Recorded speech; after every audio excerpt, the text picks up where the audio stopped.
Are we live finally? All right. I don't know why my phone won't let me go horizontal, but I don't know. We're having so many problems. But welcome to the ARCA Racing Podcast, everybody. I'm your host, Colby Evans, aka Starting Park Car here. And we are here to talk about the ARCA Menard Series West Division from Tucson. I do apologize for not doing a preview show about this podcast last week, but I just didn't really have time. And frankly, I didn't know if it was going to be a preview show really that would have kind of mattered in a way because it only had 13 cars. I didn't think there would be a whole lot to talk about if I did a preview show last week. So I kind of like, I'm busy and it might just be easier to do a preview show.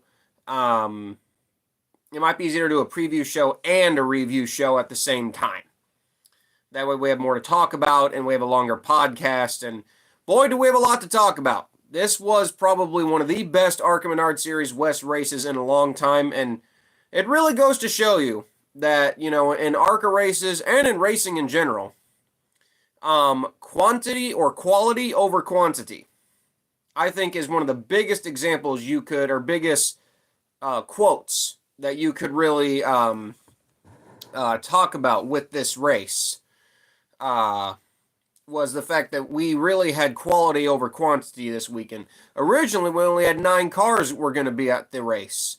We ended up with 13. Now, we talked about these shorter entry lists, only having 12 cars at Kern County.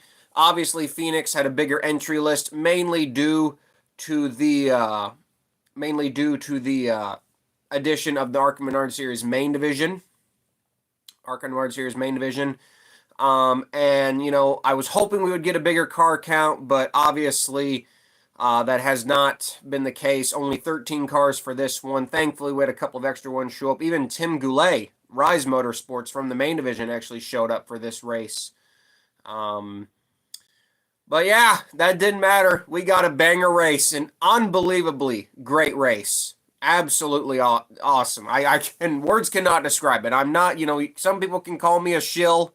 I know some people can call me a shill sometimes for ARCA, but I'm serious. If you really watch this race, man, it was good. Tire conservation. And I think the ARCA Menard Series West, I think they really showed something to how ARCA races, ARCA short track races, should honestly be done in the future. And we're going to talk about that a little bit later on. But we're going to discuss that. We're going to discuss more ARCA Menard Series West stuff. I know I go through this intro a little earlier, but we're going to get it done now just to get out of the way. You guys know the drill. Follow me on social media. Colby Evans, Starting Park Car on Twitter. We're almost to 60. I think we're just past 6,500 followers, so thank you all for that continued support. We're close to 2,500 subscribers, so if you guys could help me get there, I would greatly appreciate it as well. And check out the Racing Experts for all NASCAR media-related content. And yes, if you are tuning into the podcast and wondering why I'm in horizontal view instead of vertical view, well, for some reason, my phone won't let me shoot in vertical. So, we're in horizontal this week. Again, technology. It's great when it works. And how often does it work? Not very often. But anyway, we're here to talk, like I said, ARCA Menard Series West at Tucson. We have one standalone race in the books and the combo race at Phoenix in the books. So it's kind of hard to judge right now still who has the momentum coming into the season.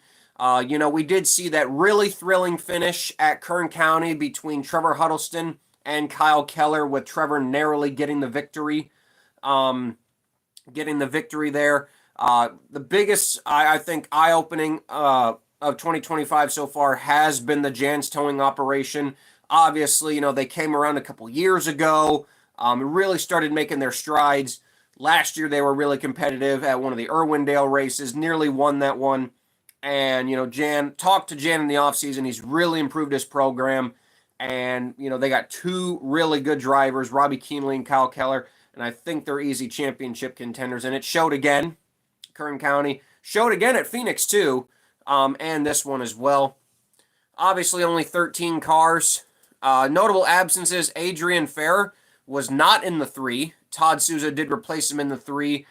Caleb Schrader was added in the 6. Jake Bowman is in the 19, as it was previously announced that Jake Bowman and Christian Eckes will take over the remainder of the ride in the 19. I believe Christian is just doing the road courses, and then Jake will be doing all the ovals.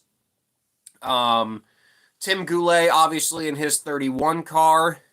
And then Mariah Bodrial in the 77. Good to see the Joe Nava team, PP1 Motorsports. Good to see them back at the ARCA Menard Series West. Other than that, it's pretty much the same people from Kern County.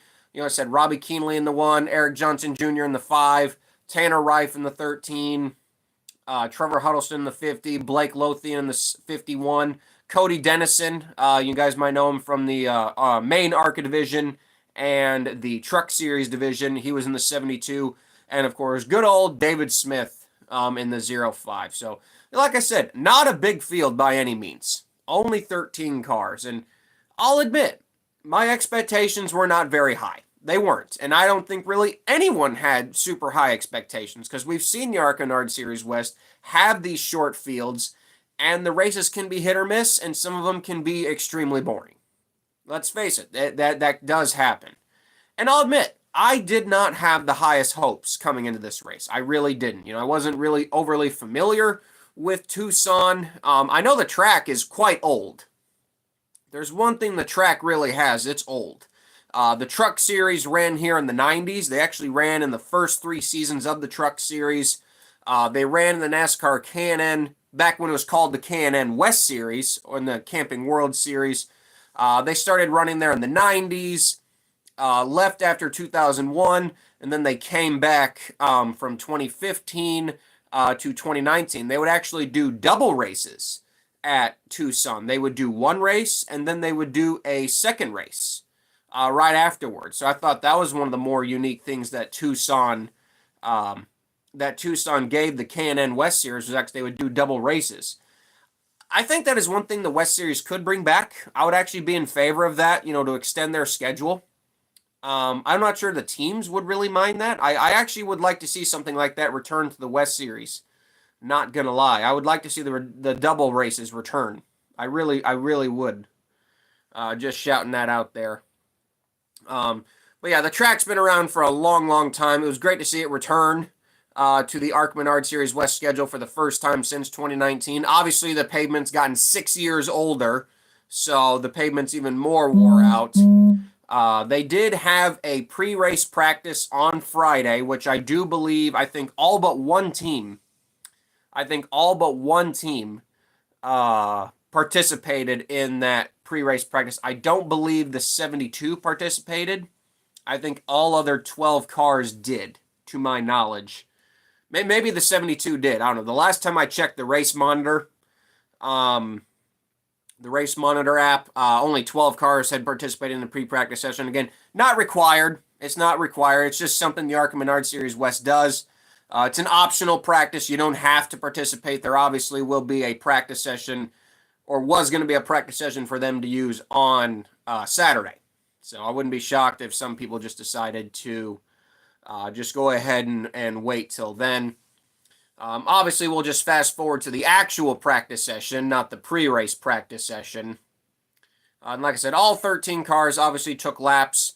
Jake Bowman in the 19 was fastest there. Tanner Reif second. Kyle Keller third. Robbie Keenley fourth. Trevor Huddleston fifth. And, you know, the one thing that I consistently preach about the ARCA Menard Series West, that I feel like it has an advantage over everyone else, especially in the other ARCA Menard series, is how close the field is. And what I mean by that is, you know, you will see a second gap in the field at short tracks pretty easily. Pretty easily, you know. And to see how close the ARCA Menard Series West field really is, I think it really helps the value of the series. Like when we go to qualifying, the top 10 is literally separated by just over half a second in qualifying. You would not see that, even on a short track. You would not see that in the main division, or even the East Division. You would not see the top 10 separated by half a second.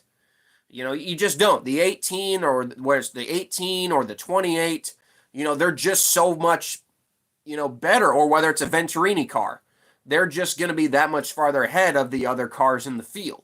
So I've consistently said this for years now, that one of my biggest personal positivities that the West Series has going for it is the fact that they do have a much closer field, if that makes sense.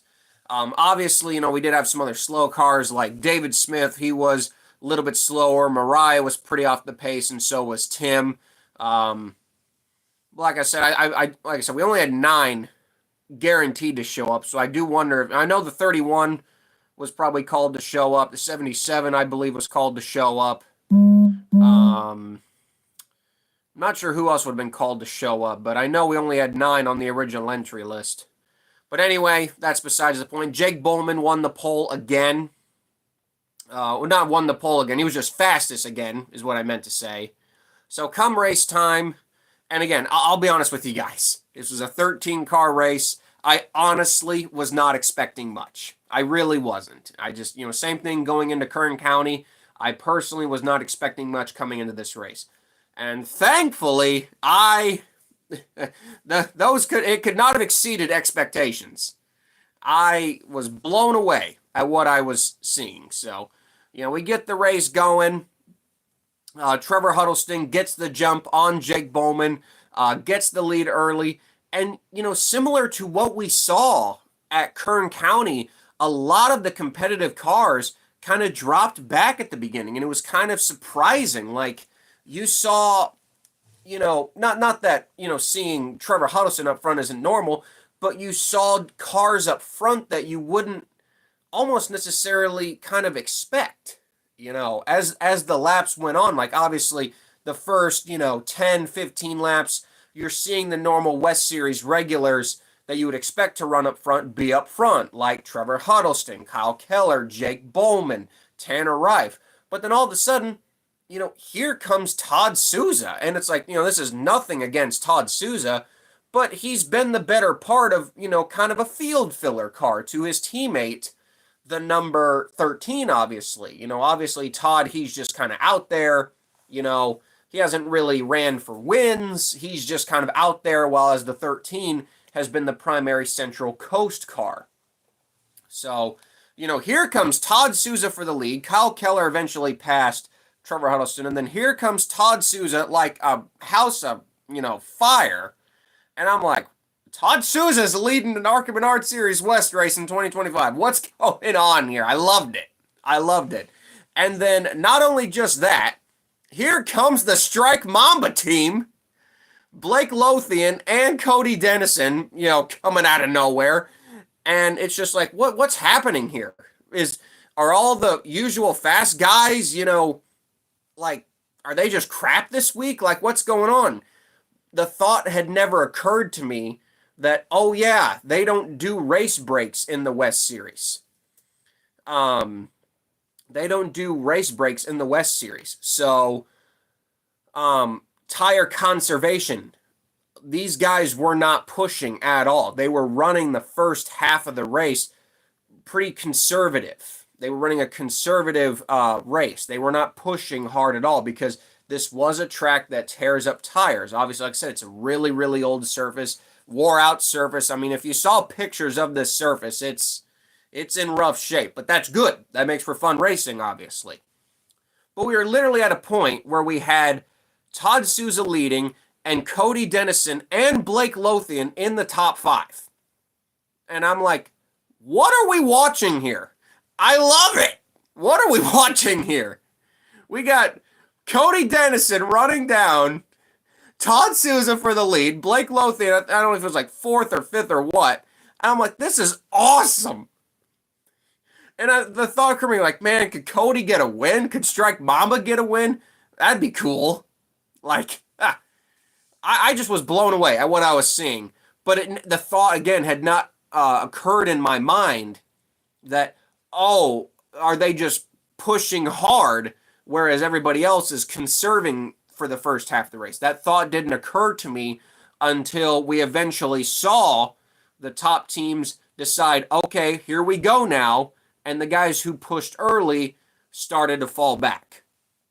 Now, we only did have one caution in the race, and it was actually a pretty big caution. Now, before this did happen, Todd Souza, who had checked out, like I said, he and Dennison used up their stuff and were eventually recaptured by the likes of Trevor Huddleston, Kyle Keller, Keenly, Bowman in the 19th. Like I said, those guys slowly but surely started to reel them back in. And then we had the one caution incident for the race. Tim Goulet, it was kind of a rough weekend for Tim Goulet. We actually did not mention this, but he actually wrecked in pre-race practice. I'm not sure exactly what happened, if he got loose or something, but he hit the wall hard. Shout out to David Smith and his 05 team for actually helping Tim get his car fixed, just so he could start the race. But Goulet unfortunately spun in 3 and 4 in a very, very strange turn of events during his spin. I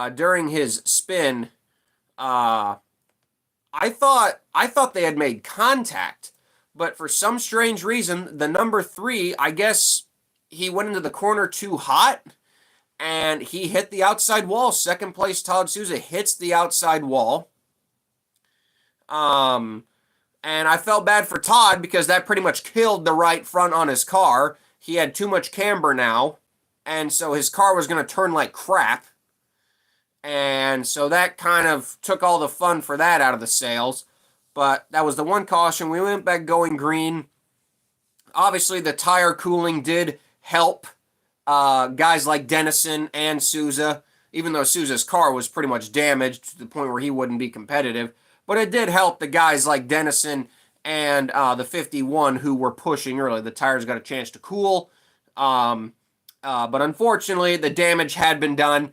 And this was kind of seen as a wake-up call for the 50, 71, 1, and 19. Like, okay, we're halfway through the race now. Now it's time to push. Now it's time to push. And so the 50's leading, the 71's leading, the 19's starting to make a comeback now.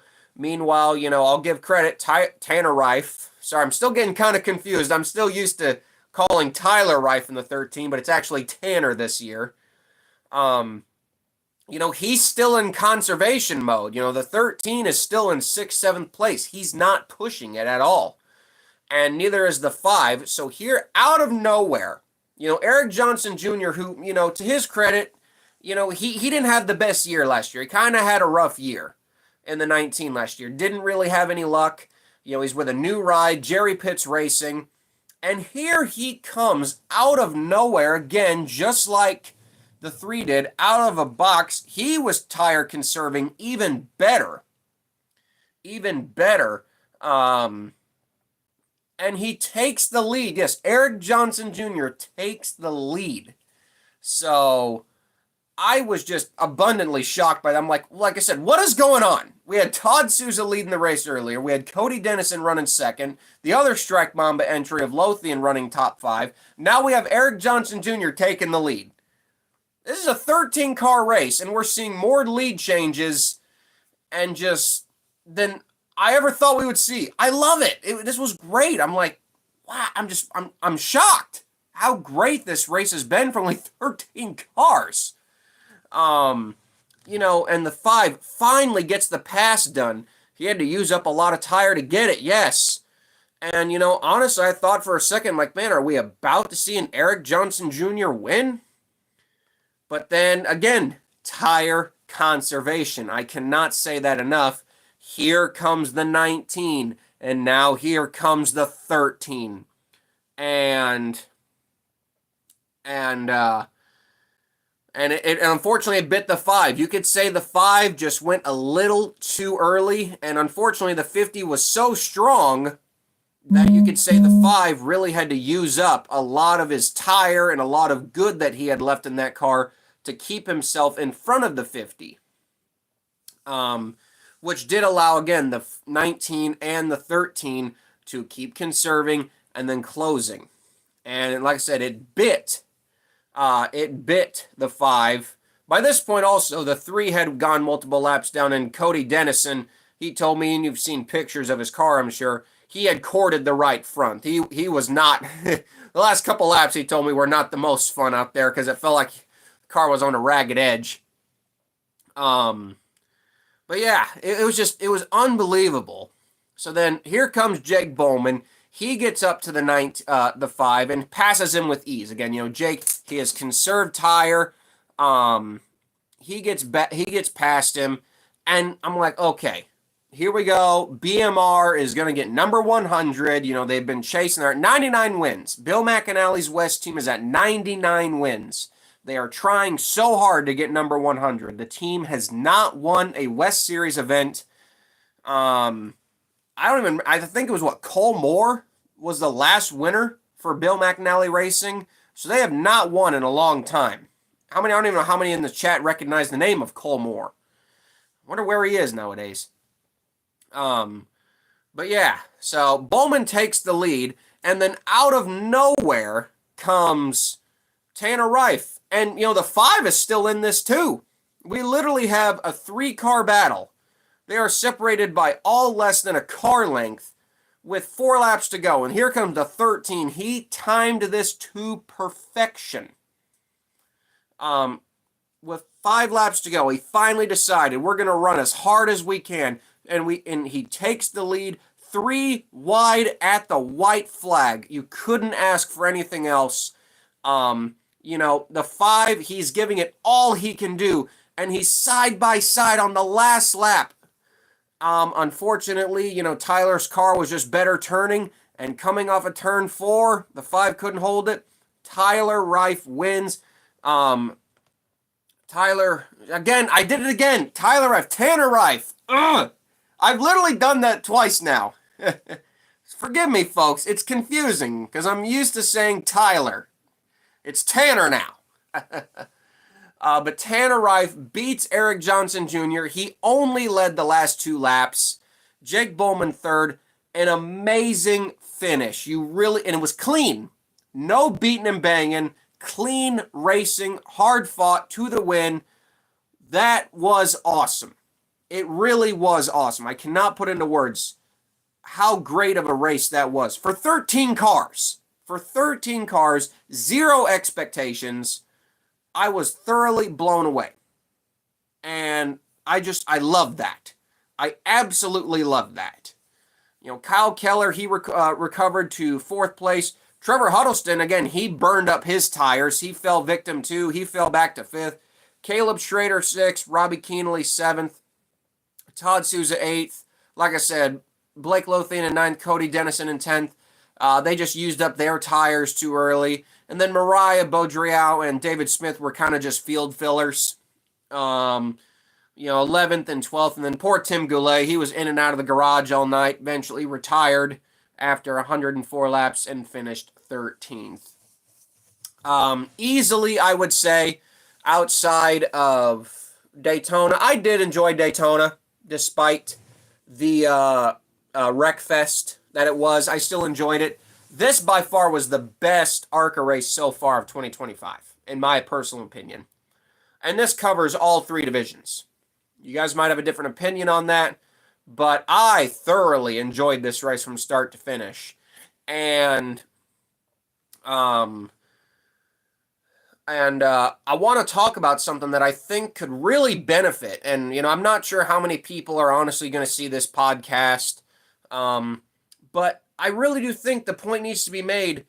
This is really how the main series ARCA races, and East as well, this is how those races really should be ran. If you really want to bring down costs, I think the best thing to do is do what the West Series does. You have a fresh set of stickers to start the race on, and that's all you get. Now, again, we don't have to do this for big tracks, just the short ones, like Berlin, Salem, Elko. I think we're going back to Madison, Toledo.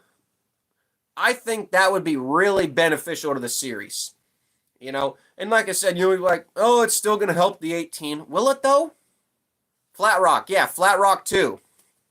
Again, no mandatory cautions, and no allowing tire changes.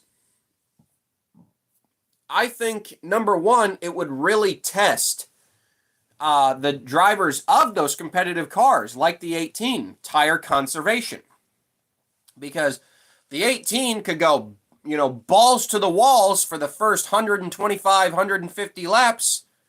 The guy in fourth place or fifth place, who conserved his tires, he could come back to come get him. I'm just saying, I really do think the main series and the E series could really learn something from this race. And I think if they imposed the new rule like this, where you can only change tires if it's absolutely necessary, I think it would be a huge benefit for the series. I really do. I really do think it would be a huge benefit to the whole series if they started this rule that you only get one set of tires to start the race on. Obviously, you have tires in the pits, but you can only use them in an event of emergency and if it's ARCA approved. So, yeah, I really hope the main series ARCA and the East series ARCA divisions look at this and put that rule into play, because it really, really makes these West races fun to watch. And it's exactly what we saw at Kern County as well. So, I will it happen? Probably not. But if they really want to make these main division short track races better, I really do think that's a better option. And I think it could really teach these young kids in the series, how to race conservatively and not have to, balls to the wall for half the race because they know they have a guaranteed fresh set of tires coming. No, put them out there, on one set of sticker tires, and they have to make those tires last the entire race without burning them up. That's how you teach these young kids. And I really, really hope that the ARCA Menard series puts that rule into play. Again, probably won't be this year, but it would massively, in my opinion, massively help the series. Because, obviously, like I said, the mandatory cautions, it can also disrupt the flow. And, like I said, you have these guys, the teams kind of set up the car almost to the runs. Like for Iowa instance, it's broken into 350-lap segments. Well, some teams will literally just set up the car for a 50-lap run where, it'll get better and then start to go away after 50 laps, if that makes sense. Or a track like Toledo, where you have the break at lap, 75 or 125. They'll set up the car, for that. It's like, I don't know. Maybe I'm not making enough sense. I'm trying to here, guys. If you guys can just understand what I'm trying to say. Like, doing this would benefit the main series and the E series so much. Now, will it ever happen? Again, probably not. But a man can dream. The point standings coming out of this race, Tanner Rife, Trevor Huddleston are actually tied for the championship right now at 120. Eric Johnson Jr. is in third, -5. Kyle Keller is in fourth, -8.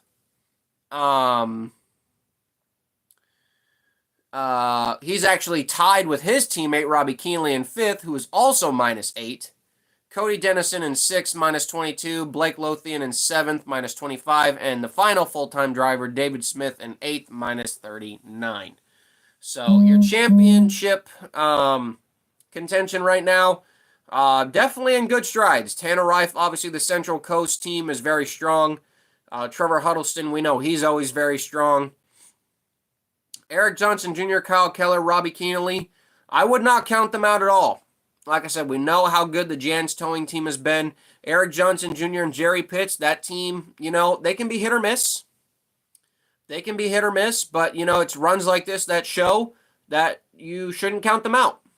So we're definitely not counting out Eric Johnson Jr. As for my championship pick right now, man, I really couldn't give you guys one. I think we'll wait one or two more races, before I can probably give you guys an honest championship idea of a pick. So, The next ARCA Menard Series West race is, oh, God, when is it again?